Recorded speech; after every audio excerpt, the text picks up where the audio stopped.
like big games and I cannot lie. Oh, that's going to come up. We're definitely going to be saying that. Big games, big games. Today's episode. What? How dare you? How dare you sneak in before my intro?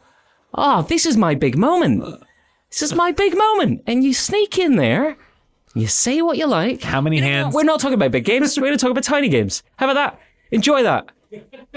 Tiny games. Tiny games, now you've jumped in again. You know what? We're going back to big games. Big games. Welcome, everyone, to the Ancient Robot Games podcast. As always, I am Dougal. And I'm Gelb. And we have no guest today because our guest space is taken up. It's taken up with the size of games we're talking about. How big games are we talking about, Gelb? Ginormously active games. Big games. Big games. Big games. So we talk a lot. We talk a lot about games. We talk a lot about design. We talk a lot about small, elegant, and simple games because I like them. And to be honest, I have to teach a lot in the shop. And it's much, much easier to teach a game that is easy to get into and takes 20 to 30 minutes or under an hour. And I have to say that larger games are intimidating on a whole bunch of different levels. Not only in terms of the idea of having to understand all the rules, but also just the mental engagement that you have to take just to agree, for you to agree to spend hours and hours on a game, and for you to have trust that the friends that you're bringing together also are excited to spend hours and hours and hours on a game. You know when you have done that wrong, when someone walks in the room, sees a game laid out on the table, and there's a moment of fear in their eyes of, oh God, what have I got myself into? The amount of times I've had people come over, see that, and then go, it's fine, I'll get it, let's just start playing. And it's like, unfortunately, this is not the sort of game that you can just start playing. I have to go over a fair few things first. It's something to bring out to people with some prerequisite of, right, are you willing to spend a few hours playing this game? This is not going to be a silly little throwaway thing. We're going to spend a few hours sitting down. We'll have to learn a bunch. We'll have to play a bunch, and we're going to have to get fully engaged within the things. And if people agree to that and aren't lying to themselves, it can be the most fun to be had in board gaming as a whole, in my opinion.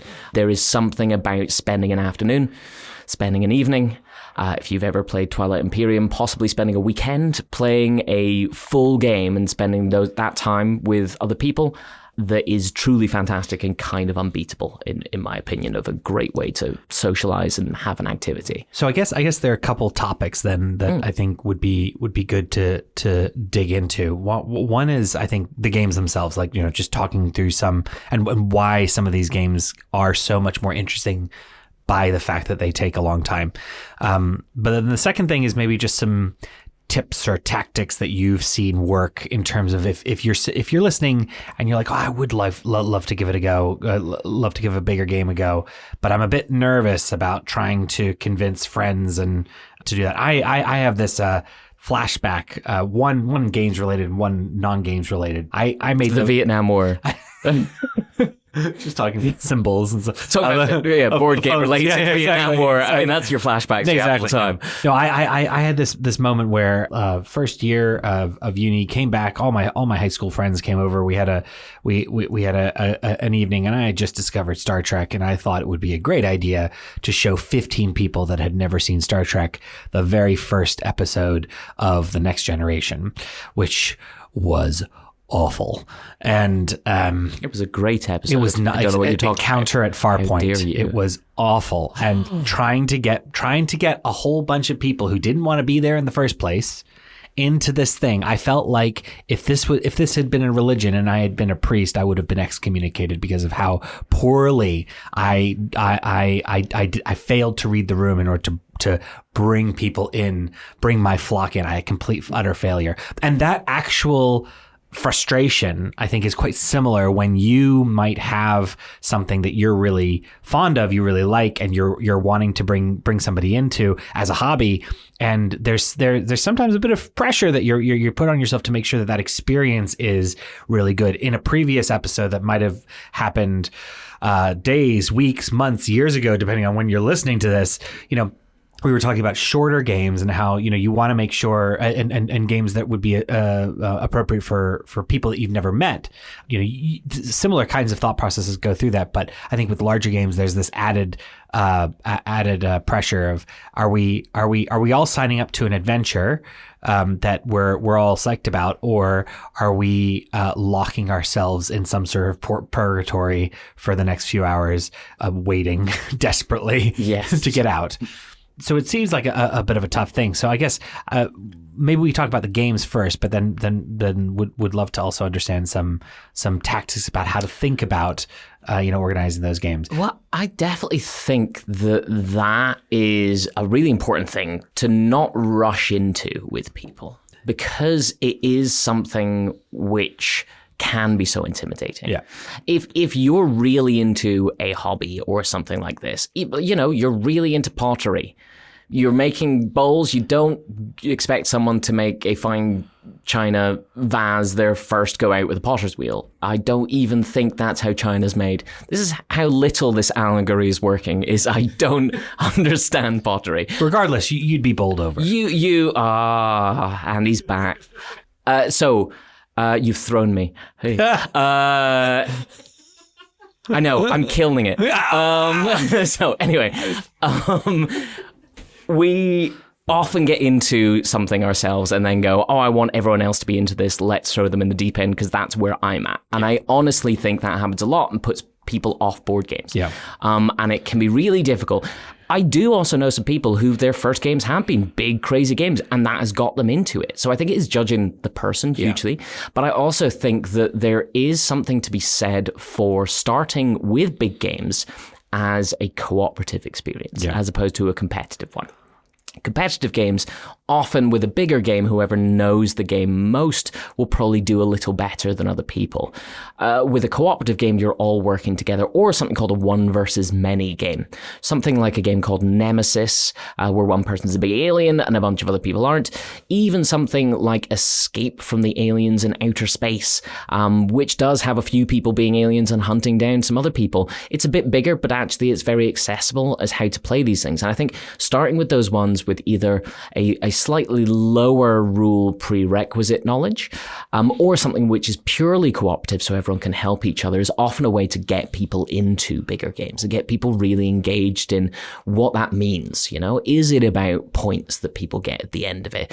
Is this about all succeeding in some sort of mission together? And I think there is no harm in building to that point, Carcassonne or something like that has a bit of rules things, something that leads towards even starting with things like Ticket to Ride. It is a physically bigger game and is a great way to go, you enjoyed that. Well, this has some things attached to that, and this is a great way to get more out of this hobby that we're all interested in. I would also say that if you are planning on hosting, a big game, and you have folks that aren't used to them or might not be big into board games in general, I think it is wise to take seriously the prep for it. Mm. I think especially when you are coming into something fresh, like having the host really know what the rules are.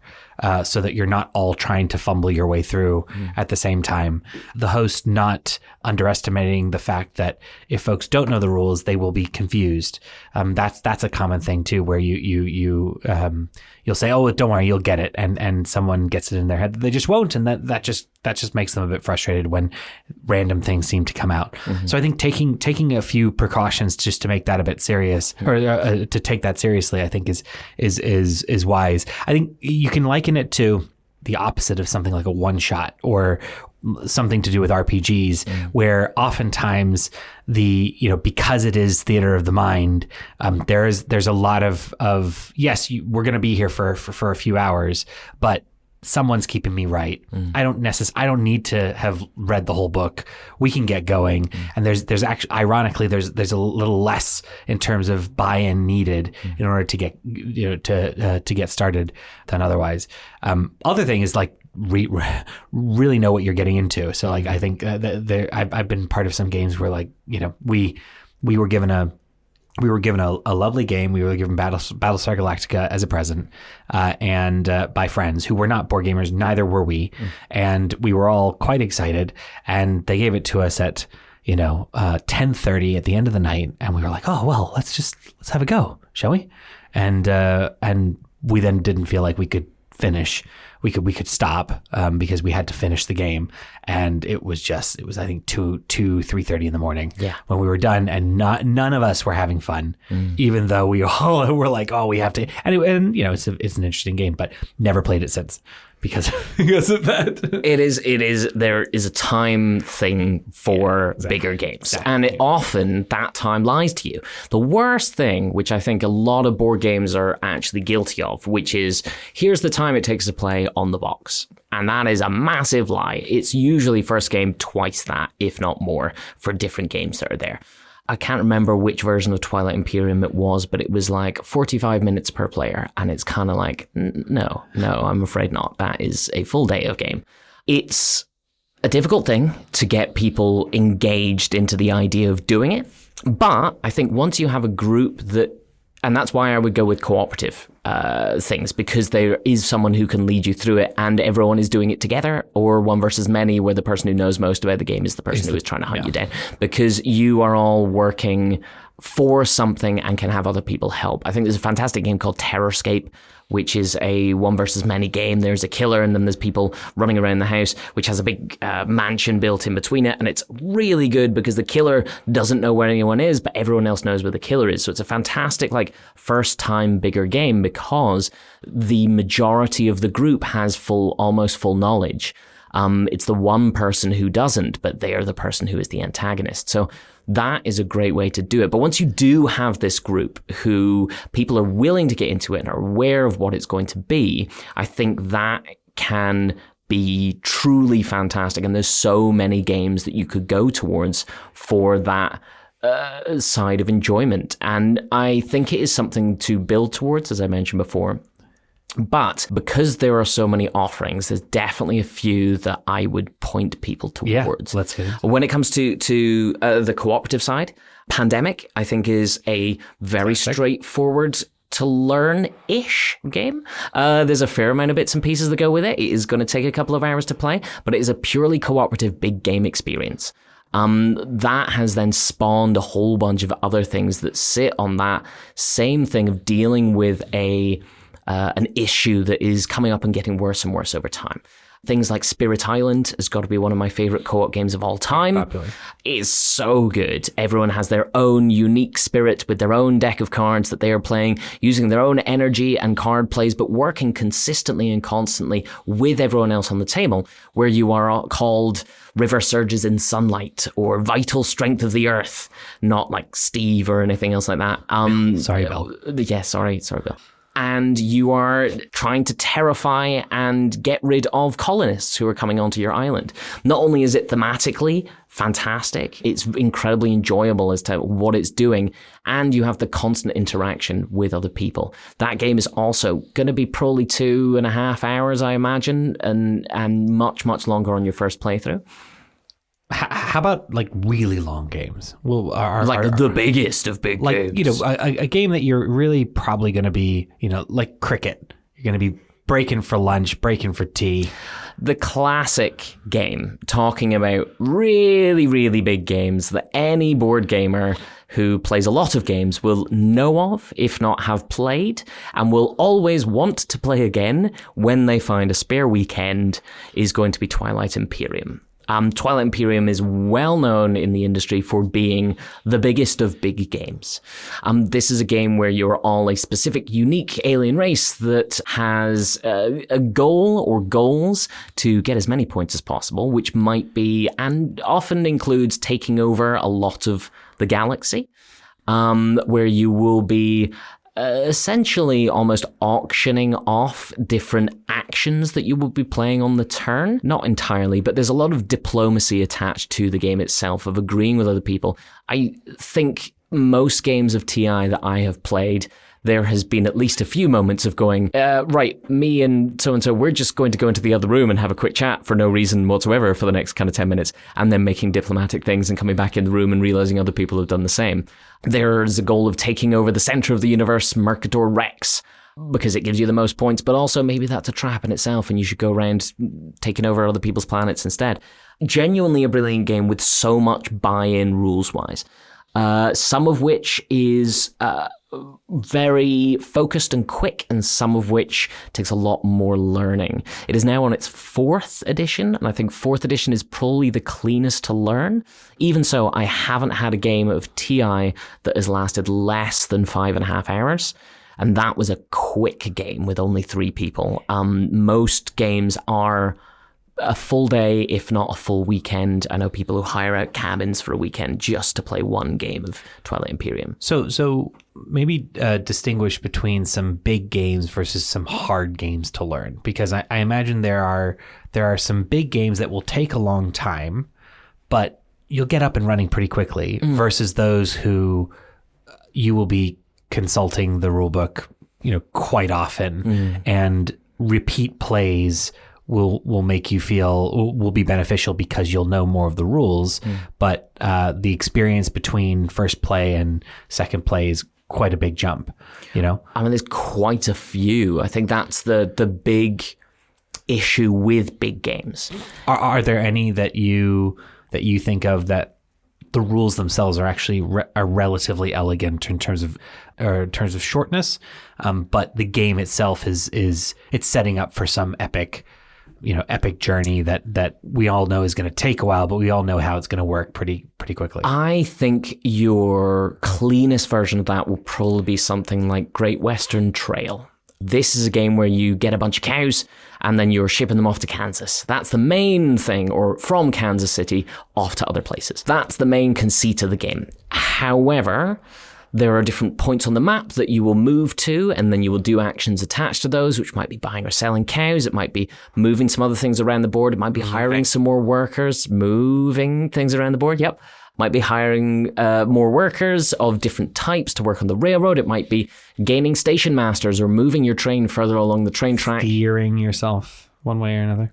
Do you want me to keep going? No,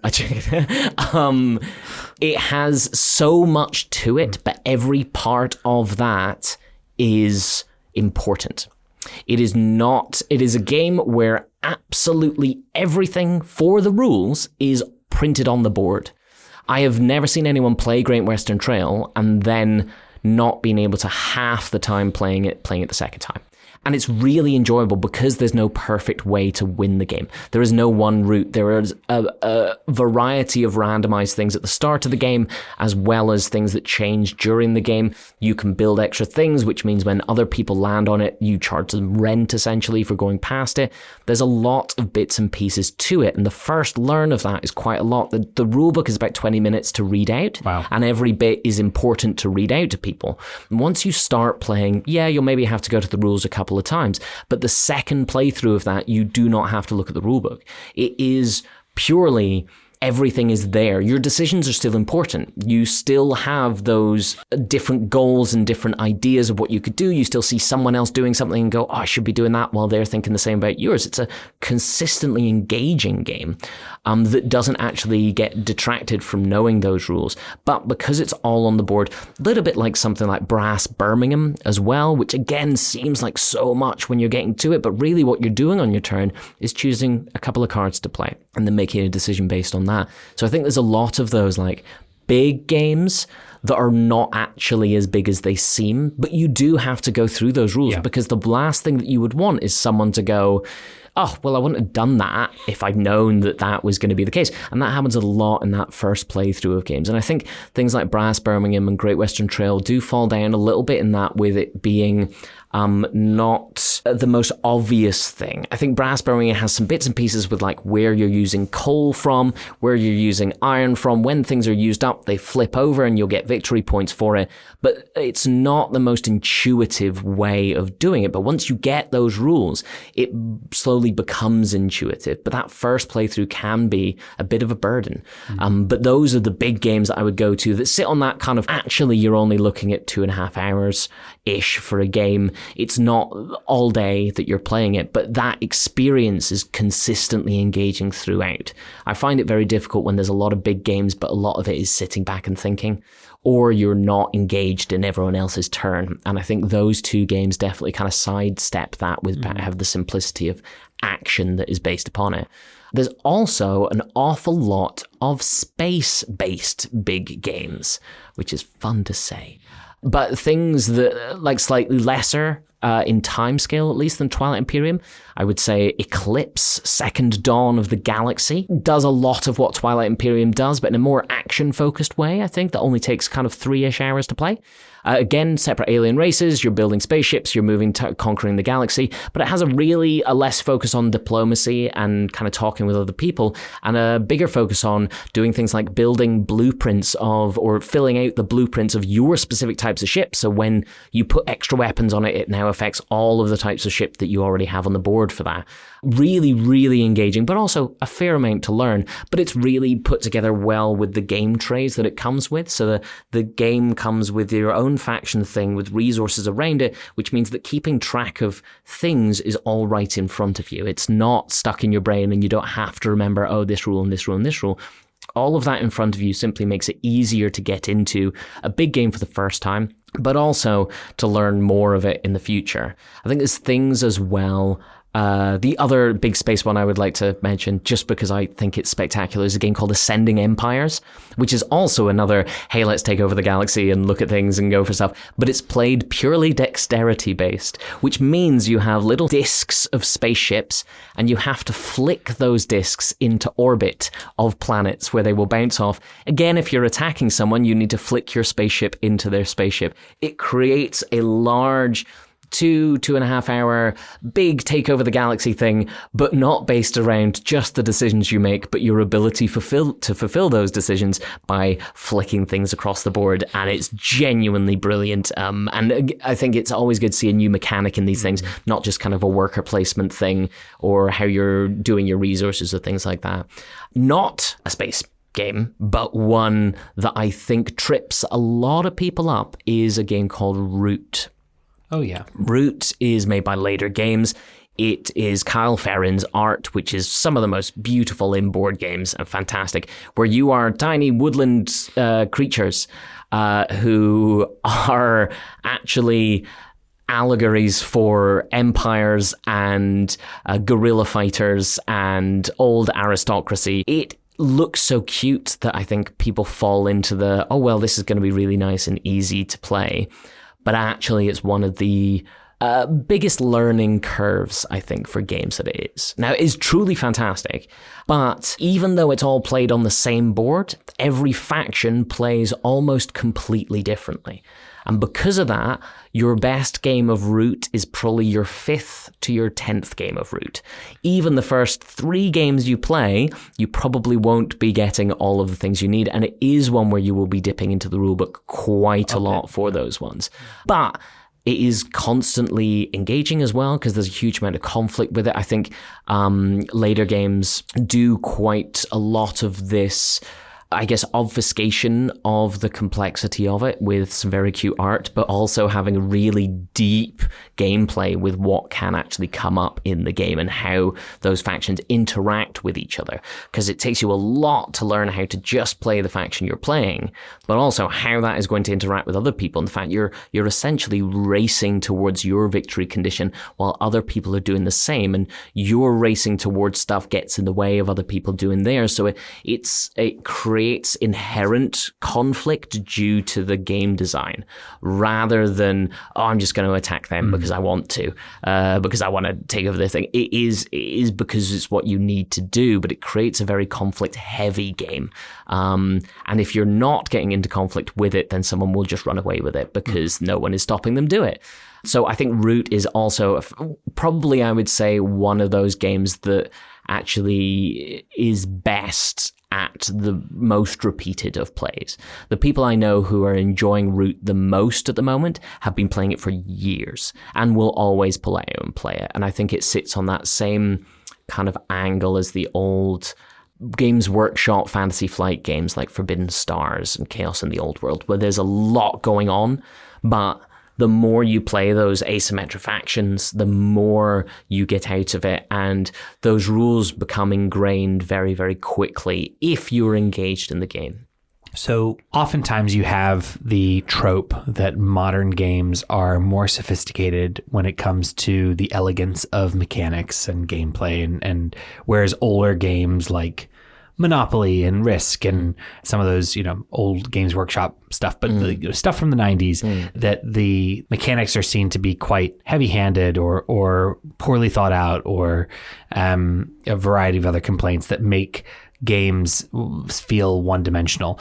And to a certain degree, I think it's probably just judging old games. But does it mean that a long game now is fundamentally different than a long game back then, and different elements are, whether it's because of popularity or trend or whatever, that picking a newer long game versus picking an older long game might have within it some different expectations right off the bat? I mean, hugely. There's a trend in the industry massively due to the huge amount of people playing board games more than anything else, towards accessibility, towards ease of use of a game. I don't know if you've ever gone back and read like the original Monopoly rulebook. It is so involved. And even going not that far back to it is quite far back now, but the original Catan rulebook is so involved for what is a very straightforward game to actually play.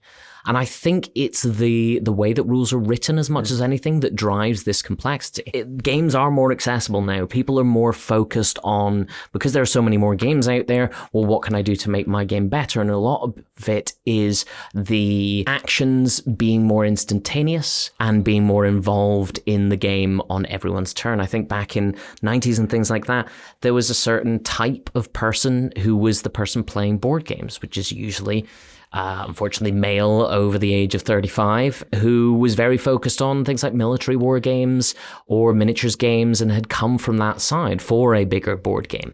So because of that, they were often quite dryly focused with the idea that you will be able to read the rules and you will be able to pick that up. I think with more modern games, there is more of a fear about people not being able to pick it up and wanting people to enjoy it from that first moment, because there's so many games, more rubber banding and more rubber banding, more ability to see the steps in front of you, not obfuscate them. So even things like Twilight Imperium, it does come from an older game. They built that up. There's a reason there's a 4th edition now, and it's very, very different from 1st edition in the same way as Dungeons and Dragons has done the same. 5th edition now is completely off what 1st edition was. No Thaco. Thank goodness. Terrible. Only I will get that joke. Thanks, Joe. You and Bill. Me and Bill.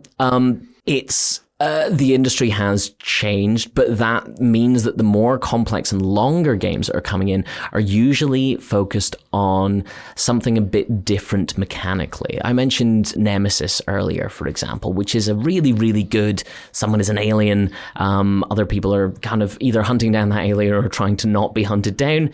More importantly, there's quite a lot involved in that rules-wise, but you have the moment-to-moment thing of knowing what you're doing, and I think there is, due to production values of games as well, with things like miniatures and stuff, giving people more readability, with a focus on accessibility in design, of not just having a big wordy document, but having things in the rules with pictures attached to it and with little examples of play that helps people get into it, and the massive, massive benefit, really, that YouTube has been. I hate saying that YouTube has done some good, but for board games, hugely watching how to play on that isn't just someone reading out the rule book, but is actually someone going through how a game is to play. It's very helpful. It's so useful. I would always suggest if someone does want to play Root to watch the how to plays on Root. Yes, it is 45 minutes to an hour for each faction, but you will understand how to play a lot simpler than reading through the rulebook from start to finish.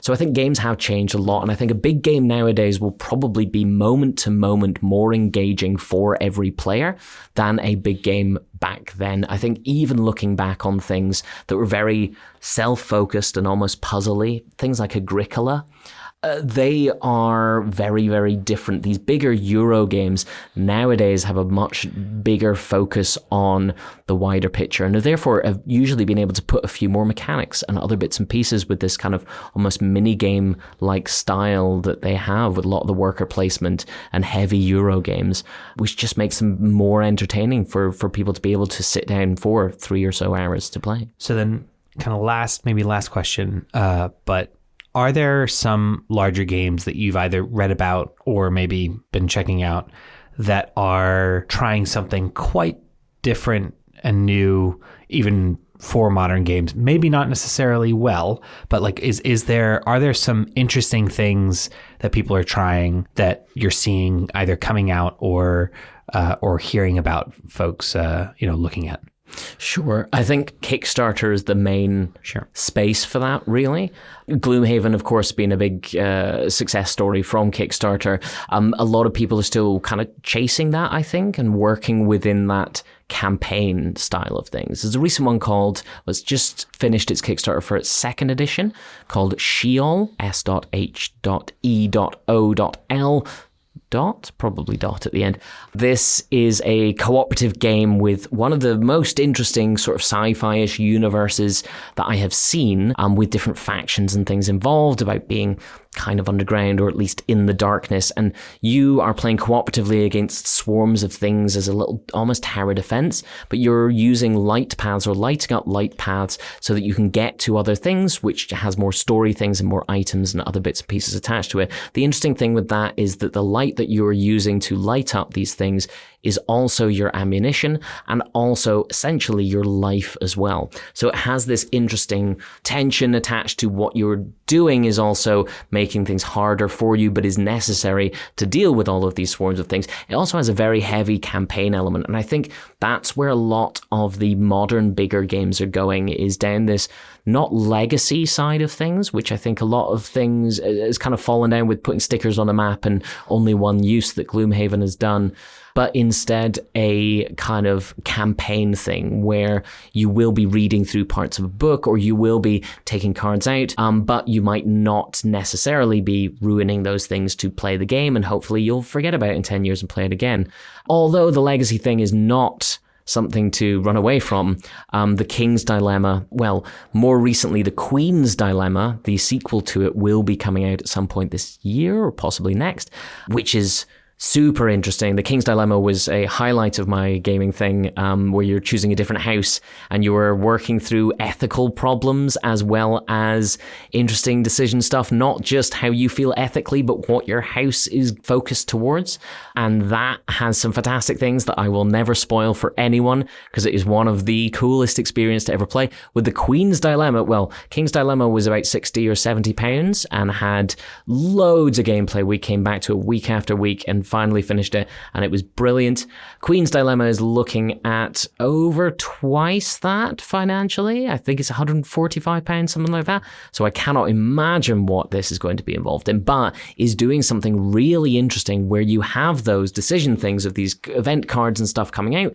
And maybe you are making a decision that refugees from another country should be allowed in. But is that because that's ethically the right thing to do? Because maybe they have the plague. And maybe that plague is not the horrible plague that you think, but something that's going to create an an elite group within society, which now is going to take over. There's so many bits and pieces towards how that game works that I think is just incredibly interesting narratively, as well as you going for your own unique goals, not just for your faction, but for people. So I think those two are ones that I've had a look on, but there's always big ones coming up. I think a big one was Mistwind last year, was fantastic.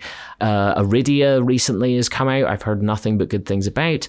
There are too many, and I love the fact that they're always coming out, and infuriated by the fact that I never have enough time or money to get them and play them all. But I'll probably be mentioning some in the future as soon as they come in, maybe on the podcast, maybe just to you, and talking your ear off about how great they are. But yes, those are the big games. Those are some big games. The industry is absolutely filled with way too big games, with big miniatures. Primal. I didn't mention Primal the Awakening. Sorry. Primal the Awakening is brilliant. Co-op game, basically Monster Hunter with big miniatures. Truly fantastic. That is playing very differently, where you're playing down your cards you want to play down. You actually have to sacrifice cards from your hand to do such a thing. Because of that, it's one of the most interesting action mechanics and just plays really, really well. Primal is great. I could do this forever, but I'm getting frantically waved at from our editor that I've talked too much. Thank you all, any of you who sacrifice your time to listen to our crazed ramblings. I can only be incredibly grateful that you would spend any time with us. We will talk more about games in the future, for sure. As always, I have been Dougal. And I continue to be Gelb. And this has been edited by Ryan Scott, the fool. If you got any problems, you got any queries, if we didn't talk about your favourite game and you want us to, if you are having a date and you need help as to what to play and on where that date and where to play, I am totally up for that. Gelb is up for that. But if you already have someone else planned to go on the date with, please let us know your questions, queries, anything else you want to say at ancientrobotpod@gmail.com. Thank you for listening to the Ancient Robot Games podcast. As always, I have been Dougal. And I am Gelb. And this has been recorded and edited by Ryan Scott. If you liked this, or didn't... Even if you didn't, please let us know in the comments, or via email, or Pigeon, if you got Pigeon. Follow us wherever you get your podcasts. And if you like us, drop us a line. And if you don't, do this really, really cool thing where you press follow or like. It actually works against us. So we'll still get the message. Thank you very much for coming and listening with us. And we'll hear you next time.